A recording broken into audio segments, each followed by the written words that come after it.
Good morning student NCERT standard 6 English medium Hindi lesson number हम 2 पढ़ रहे हैं। उससे पहले वाले वीडियो में हम पढ़ चुके थे कि लेखिका कृष्णा सोबती को बचपन में स्कूल में जब जाते थे तो किस तरह से वो चने जोर गरम खाते थे और चने की जो पूड़ियाँ या पापड़ियाँ बन करके खाते थे, उस पर मसाला डलवाते थे और जो शिमला का रीछ था उस पर घूमने जाते थे।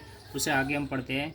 हम जाने क्यों घोड़ों को कुछ कमतर करके समझते हैं। लेखिका ये बता रही है कि जो हॉर्स होते हैं या जो घोड़े होते हैं उसको हम कुछ कम करके समझते हैं, उन पर हंसते हैं। उन पर क्या करते हैं? हम हंसते हैं। ये लेखिका कह रहे हैं ननियाल के घोड़े खूब हष्टपुष्ट और खूबसूरत है। हष्टपुष्ट का मतलब होता है मजबूत या ताकतवर, ठीक है। खूब का मतलब होता है बहुत अधिक, और ननियाल का मतलब होता है मामा का जो घर होता है उसको ननियाल कहते हैं। लेखिका कहते हैं कि ननियाल के घोड़े खूब हष्टपुष्ट और खूबसूरत।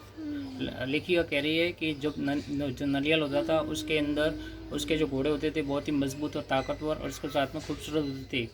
उनकी बात फिर कभी शाम को रंग बिरंगे गुब्बारे, सामने जाकू का पहाड़, ऊंचा चर्च की घंटियाँ बजती तो दूर दूर तक उनकी गूंज फैल जाती थी। लेखिका कह रही है कि हम शाम को जब निकलते थे तो वहाँ पर हम देखते थे कि रंग बिरंगे अलग अलग प्रकार के डिफरेंस कलर के हमको बैलून या गुब्बारे दिखाई देते थे, और सामने उसके एक शिमला में जाकू का जो पहाड़ है वो हमको देखने को मिलता था। उसके पास में एक ऊंचा चर्च होता था, वहाँ पर चर्च की जो बेल्स है वो घंटियाँ बजती थी और दूर दूर तक उनकी जो गूंज है, उनकी जो आवाज़ है वो फैल जाती थी।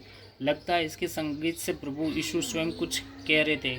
और ऐसी जब घंटियाँ बजती थी चारों तरफ ऐसा एटमॉस्फेयर होता था, चर्च की घंटियाँ बजती थी, दूर दूर तक उनकी आवाज़ फैलती हुई दिखाई देती थी या सुनाई देती थी। तो ऐसा लगता था जैसे वो जो संगीत होता था उससे ऐसा फील होता था कि प्रभु यीशु स्वयं कुछ हमको कह रहे थे। सामने आकाश पर सूर्यास्त हो रहा था। लेखिका कह रही है कि सामने जो आकाश था वहाँ से ऐसा लग रहा था कि सूर्य का अस्त हो रहा है। गुलाबी सुनहरी धारियाँ नीले आसमान पर फैल रही थी। गुलाबी जो सोने के कलर की धारियाँ थी वो नीले आसमान पर क्या कर रही थी? फैल रही थी। दूर दूर फैले पहाड़ों के मुखड़े गहराने लगे थे। मुखड़े का मतलब होता है चेहरे या सूरत। दूर दूर तक फैले जो पहाड़ों के मुखड़े हैं वो क्या कहने थे? गहराने लगे थे।